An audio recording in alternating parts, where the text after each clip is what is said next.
대표 신선민입니다. 안녕하세요. 실전 비주얼 진로 독서 연구소의 이주연입니다. 네. 저희가 그 또 좋은 책, 부모님들과 함께 읽으면 좋은 책들 소개를 해드리고 네, 있는데요. 네. 오늘 소개할 책은요, 뇌가 좋은 아이. 내가 좋은 네, 책입니다. 네, 신성욱 작가님께서 지으신 책이시고요.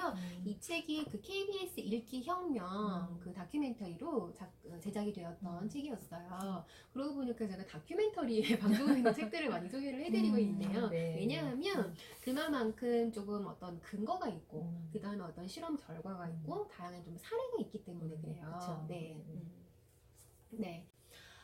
제가 이 책이 굉장히 좋았던 이유는요. 저도 제 첫 번째 책이 이제 0세부터 7세 그림책 육아의 모든 것이 좀 책 육아와 관련된 책이었잖아요. 이 책도 그 책 육아에 대한 이야기를 하고 있고, 그 다음에 아이한테 책을 읽어준다는 그 행동, 행위가 어떤 의미가 있고, 그 다음에 이제 부모님께서 어떤 관점을 가져야 하나에 대한 이야기를 다루고 있거든요. 그래서 저는 이 책을 보고 굉장히 이제 뭘 느꼈었냐면, 그러니까 저도 굉장히 좀 시행착오를 했었거든요. 제가 저희 아이를 기를 때 한참 그 책 육아가 굉장히 좀 유행했던 그런 시기였어요. 그래서 저도 이제 그런 붐을 타고 저희 아이한테 좀 열심히 책을 읽혀야겠다 했던 이제 엄마였는데, 제가 시행착오를 했던 적이 있었거든요. 어떤 시행착오? 네. 저희 아이가 굉장히 좀 빨리 한글을 떼다 보니까 제가 처음에는 그런 생각이 없었는데 아이가 점점 너무 잘 따라오니까 욕심이 생기기 시작하는 거예요. 그래서 제가 우리 아이가 아무래도 영재인가 봐 이런 생각을 갖고 영재로 키우기로 결심을 합니다. 그래서 이제 밖에 나가서 막 돈 번다고 하면서 좀 아이는 사실 약간 좀 방치하고 그러면서 이제 월급 받으면 그걸로 다 아이한테 교구 사주고 그러면 그게 아이한테 이제 좀 잘하는 거라고 생각했었어요. 근데 그때 아이가 좀 어떤 증상이 있었냐면 좀 말을 더듬는 그런 어떤 행동을 보였거든요. 그러면 한참 그럴 때 만약 아까 이제 바쁘셨다 그랬는데 네. 그러면 아이는 어린이집 갔었나요? 어린이집을 갔다가 이제 5일 만에 적응을 잘 못했어요. 그래서 이제 친할머니한테 이제 맡겨진 상황이었고, 친할머니는 네. 어디 멀리 떨어져 계셨어요? 가까이 그냥 있었는데 다른 네. 집에. 근데 이 친할머니도 조금 뭐 다른 일정이 있다 보니까 그러니까 뭐 고모네도 가고 이제 이렇게 좀 왔다 갔다 했던 그런 그렇구나. 상황이 있었던 네네. 거예요. 그러니까 아이는 한 3살 정도까지 엄마랑 이렇게 있다가 갑작스럽게 상황이 바뀌니까 이제 모든 게 혼란스러웠던 거죠. 근데 전에 그게 안 보였어요. 그때는 그냥 내가 돈 많이 벌어서 너한테 책도 사주고 교구도 사주고 그게 굉장히 잘하는 거라고 좀 잘못 생각을 했었던 거죠. 그래서 9개월 동안 이제 그렇게 진행이 됐었는데 하루는 이제 9개월 정도 지나던 어느 날 아이가 말이 심하게 더듬으면서 제가 퇴근하고 돌아왔는데 저를 이렇게 끌고 가더라고요. 그럼 자기 방으로 데리고 들어가서 굉장히 어려운 책이었거든요. 자연관찰 책을 저한테 말을 막 더듬으면서 읽어주는 거예요. 근데 제가 그때 뭘 느꼈냐면 이 아이는 알고 있었구나. 엄마가 나를 영재로 키우려고 하는 걸 알고 있구나. 그래서 아이는 그거에 맞게 칭찬받기 위해서 그 행동을 하고 있구나 라는 걸 제가 알아차렸어요. 제가 그때 이후로 이 알아차린다는 것이 굉장히 중요한 단어구나 라는 걸 알았고, 만약에 제가 그때 알아차리지 못하고 여전히 그냥 너한텐 중요한 거는 돈이고 교재고 교구야 라고 했다면 그 아이의 어떤 핀트를 몰랐겠죠. 네, 그러니까 네. 그 상황에서 오히려 좋아할 수도 있잖아요. 이 아이는 이렇게 어려운 자연관찰 그쵸. 책을 읽을 수 있구나. 네. 역시 내 생각이 맞았어. 네. 이렇게 생각할 수 있거든요. 맞아요. 근데 네. 아이가 그 병 들어갈 수 있는 거를 제가 몰랐던 거고, 그래서 그때 이후로 제가 모든 걸 다 중단하고, 사실은 제가 그때부터 공부하기 시작했어요. 부모 교육이라던가 이런 아동학 분야를 그때부터 공부를 하면서, 엄마도 공부해야 되겠구나 라는 걸 알고, 어떻게 보면은 그 이후로 제가 이렇게 전문가로 좀 도약할 수 있는 계기가 됐거든요. 네. 그래서 이 책을 아이한테 읽힌다는 것에 대해서 이제 많은 부모님들이 어떻게 생각하시냐면, 우리나라는 아무래도 좀 학습이 중요하기 때문에 학습적으로 많이 접근을 하세요. 그래서 아이들한테도 좀 이렇게 인지적인 부분, 한글을 알아야 돼, 또 영어를 알아야 돼, 이 내용을 알아야 돼, 이런 쪽으로 많이 접근을 하시는데요. 물론 중요하죠. 책을 읽었을 때 나무가 나무인지 토끼가 토끼인지 아는 것도 물론 중요하지만 이 영유아기 시기에는 사실은 그거보다 훨씬 중요한 거는요, 책이라는 건 그냥 도구일 뿐이에요. 엄마랑 아이가 얼마만큼 이 도구를 갖고 상호작용하느냐, 그 다음에 스토리를 만들어가느냐, 그게 중요한 거거든요. 그래서 실제적인 활동을 네. 얼마나 하느냐. 네, 그렇죠? 이 책에서는 그런 이야기를 다루고 있습니다. 네. 네. 굉장히 좀 참고하실 게 많으실 거고요. 네. 예. 그래서 이 책에서는 지금 말씀하신 것처럼 책을 일단 뭐 읽어줄 때 그러면 네. 뭐 6개월 정도에서 어떻게 읽어줘야 되고 그 다음 연령에서 어떻게 읽어줘야 되고 그런 부분이 좀 자세하게 나오고요. 그리고 그 책과 관련된 어떤 활동을 하도록 하는지 그런 네. 부분도 나오죠. 네. 하나 더 말씀드리는 거는 네. 특히 아주 중요한 그 아이의 뇌가 발달하는 시기가 있다는 이야기인데요. 네. 121페이지에 이렇게 네. 보면 네. 수정 뒤 26주, 태어나기 약 4개월 전, 그러니까 태아일 때부터, 엄마 네. 뱃속일 때부터 서서히 시냅스를 만들어 가던 아기의 뇌는 출생 후 2개월부터 급격하게 그 숫자가 늘어나서 10개월 사이에, 생후 10개월 사이에 최고 정점에 도달한대요. 네. 그러니까 일단 이 책은 당연히 이제 읽기에 대한 이야기도 하지만 진정으로 아기의 뇌가 발달하는 그 아주 크리티컬한 그 시기를 확실하게 이제 연구 결과를 들어서 이야기를 하고 있고요. 네. 그 시기에는 당연히 뭐 책을 읽어준다 이런 개념보다는 네. 이제 계속 눈 맞추고 애착을 형성하면서 네. 아기에게 계속 언어로 이야기를 많이 해주면서 네. 예, 그렇게 충분히 교감하는 시간을 갖는 중요한 부분을 꼭 잊지 마셨으면 좋겠어요. 맞아요. 그 네. 상호작용에 대한 부분이고 네. 저도 이제 강의할 때 이 부분을 꼭 말씀드려요. 그러면 이제 어머님들이 표정이 나뉘거든요. 어떻게 나뉘냐면 맞아. 이제 제가 보통 이제 36개월 전이 이제 결정적인 시기다라고 말씀드리면 36개월 이전의 어머님들과 이후의 어머님들 표정이 나뉘세요. 이전의 어머님들은 아싸 아직 우리 아이 남았어 기회가 있어 이렇게 생각하시는 반면 36개월 이후에 이제 어머님들 망했어. 결정적인 시기 놓쳤나 봐 이렇게 생각하세요. 그런데 이제 여기서 중요한 거는 물론 결정적인 시기가 있지만 그렇다고 해서 그 시기가 지났다고 해서 그것이 끝난 것이 아니라 꾸준하게 아이하고 어떠한 방식으로 상호작용을 하느냐 이제 그거를 포인트로 보시면 좋을 것 같아요. 네.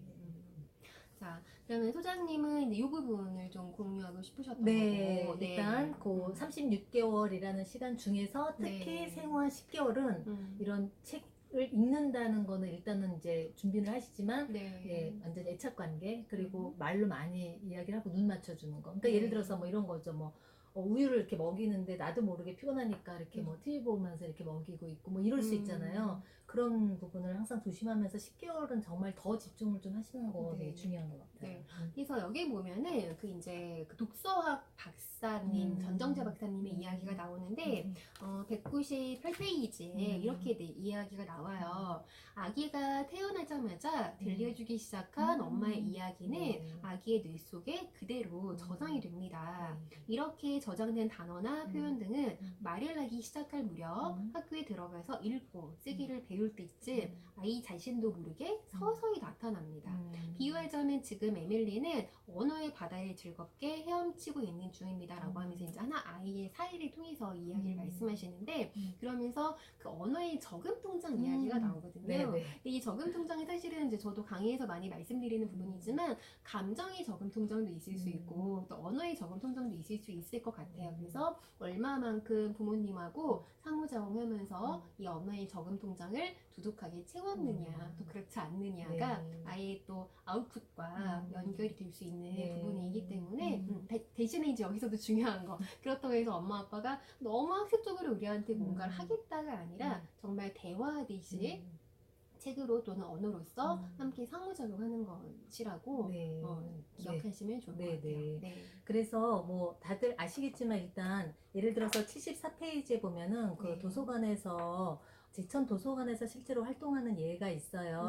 만약 손바닥 물고기라는 그림책을 구연 동화하듯이 앞에서 읽어주는 거예요. 아이들은 이제 앞에서 일단 듣고 있죠. 그러면 책 읽기가 끝난 다음에는 어떻게 하냐면 다 엄마들이 무대 위로 올라간대요. 아이들하고 같이. 그리고 한쪽에 테이블에 물감들이 이렇게 있고 아기들은 물감에 손을 담그고 그걸 하얀색 도화지에 이렇게 찍고 이런 활동들을 아주 그 어린 뭐 2세, 3세 이때 영유아기에 충분히 이런 활동을 하는 거죠. 사실 이런 원리는 계속 중고등학교까지 이어지는 것 같아요. 그러니까 하나의 책이 지금 아주 어렸을 때는 이런 신체 놀이로 연결을 돼야 되고 점점 나이가 들수록은 예를 들어서 이런 거예요. 이제 뭐 초등학교 고학년이 되고 중학생이 되고 하면 그냥 교과서 하나로 아니면은 막 숙제 푸는 거 하나로만 이렇게가 아니라 관련된 책을 읽는 거죠. 학교의 교육 과정에서 과학 시간에 갯벌, 자연 시간에 갯벌이라는 얘기가 나왔다. 갯벌에 대한 재미있는 책을 연결해서 읽고 또 갯벌을 탐사하는 여행을 가족 여행으로 가면 그냥 기왕이면 그쪽으로 가서 또 그걸 네. 체험하게 해주고 네. 이런 걸 다 이렇게 상호작용 연결해가지고 하는 네. 게 기본적인 원리라고 생각합니다. 네. 예, 예. 그래서 이제 부모님들이 할 일이 참 많을 수도 있겠다 생각할 수도 있겠지만 저는 그렇더라고요. 제가 이제 아이를 키워보면서 아이의 눈높이에 맞게 만약에 뭐 아이가 영유아기면 이제 그거에 맞는 활동을 하고 그 다음에 뭐 동물원도 가면 이제 이렇게 하잖아요. 근데 그러면서 내가 어렸을 때 못했던 거를 다시 한번 또 해보는 계기도 되고 아이로 인해서 그런 어떤 경험을 하니까 참 좋더라고요. 네. 말씀하신 그런 확장된 어떤 책 읽기와 활동, 네, 굉장히 중요한 것 같고요. 그다음에 여기 보면은 그 소나기를 읽는 이야기가 나오는데 우리나라 아이들과 그 다음에 외국의 아이들이 어떻게 이 소나기라는 한 책을 좀 다르게 해석하고 다른 관점으로 보고 있나 이제 그런 부분이 나오거든요. 네. 저도 놀랐어요. 네, 근데 인상적이었어요. 네. 그렇죠? 그래서 네. 굉장히 좀 다양한 관점으로 아이들이 해석하고 있는데, 그래서 저는 이제 여기서 우리가 그 독서하고 읽기에 조금 차이점을 알 필요가 있을 것 같아요. 우선은 독서하면은 책을 많이 읽는 건데 그렇다면 제대로 읽는다는 건 과연 뭘까? 네, 제대로 읽는 게 뭘까요, 선생님? 제대로 읽는 게 뭘까요? 네. 저는 이제 그렇게 좀 해석하고 싶어요. 제대로 읽는다는 거는 우리가 이제 똑같은 어떤 문장 또는 글, 똑같은 내용을 읽었을 때 우리가 생각이 다 똑같진 않다 보니까 나만의 철학으로, 그 다음에 나만의 방식으로 좀 해석할 수 있는 것을 저는 제대로 읽는다라고 표현을 하고 싶어요. 그래서 어떤 친구 같은 경우는 만약에 뭐 갯벌이라는 책을 읽었다면 어떤 아이는 그 생태계에 뭐 것들이 관심이 있는 경우도 있을 수 있을 것 같고, 또 어떤 아이는 뭐 생태계가 아니라 그 갯벌에서 일을 하고 계시는 분들의 이야기가 또 궁금한 경우도 있을 거예요. 또 어떤 경우에는 갯벌이 이렇게 조금 오염되고 뭐 기름에 오염된 그런 것들에도 관심이 있는 경우가 있을 거란 말이에요. 이렇게 사람마다 다 관심사라던가 철학이라던가 해석하는 관점이 모두 다르기 때문에 우리는 과연 얼마만큼 나만의 방식으로 해석하고 읽고 있는가에 대한 거는 좀 점검해 볼 필요가 있는 것 같아요. 아주 중요한 말씀 네, 해주신 것 같아요. 네. 네, 그래서 자기만의 시각으로 분석할 수 있는 그런 힘을 가르치고 네. 또 길러줄 수 있는 거 네. 중요하죠. 네. 이 책에서 이제 뭐 굉장히 다양한 재미있는 사례들이 있는데 또 하나는요, 그 이제 리딩 스페셜리스트라는 분이 그 핀란드에 보면은 이제 수업 시간에 있었는데 그분이 책 읽는 시간인데 어떻게 하냐면요, 그게 뭐 주제가 뭐 이제 산이었나 뭐 이제 뭐 캠페인이 이제 이런 주제였던 것 같아요. 그래서 그분이 책을 갖고 오는 게 아니라 그 배낭을 하나 들고 들어오세요. 그래서 그냥 뜬금없이 배낭에 있는 것들을 하나하나씩 꺼내는 게 204페이지 수업의 시작이 되거든요. 그거 굉장히 아이들을 자극하잖아요. 그래서 거기 이제 나와 있는 어떤 단어들을 선생님은 그냥 이렇게 칠판에 쓰는 역할만 하는 거예요. 그 다음에 그렇게 이제 그 활동이 끝나고 아이들한테 자유 시간을 줍니다. 그러면 어떤 아이는 혼자 뭐 좀 잠을 자는 경우도 있고, 또 어떤 아이는 생각하는 경우도 있고, 어떤 아이는 써보기도 하고, 뭐 그림을 그리고 또 대화하는 경우가 있거든요. 이렇게 하나의 활동을 갖고 하나의 읽기를 갖고 다양하게 우리만의 좀 방식으로 행동해보는 거, 적용해보는 거, 네, 이런 것들이 참 중요하죠. 그래서 그런 좀 다양한 팁도 배울 수 있고, 그 다음에 제가 아까 말씀드렸던 영유아기의 책 육아를 혹시 하시고 싶으신 분들이 어떤 관점으로 좀 접근하는가에 대해서 좀 다양한 어떤 과학적인 어떤 근거와 함께 생각해 볼 수 있는 책이어서 많이 도움되실 거예요. 네. 뇌가 좋은 아이. 네, 소개해 드렸고요. 또 다음번에 저희가 또 더 좋은 책으로 만나 뵙도록 할게요. 네, 감사합니다.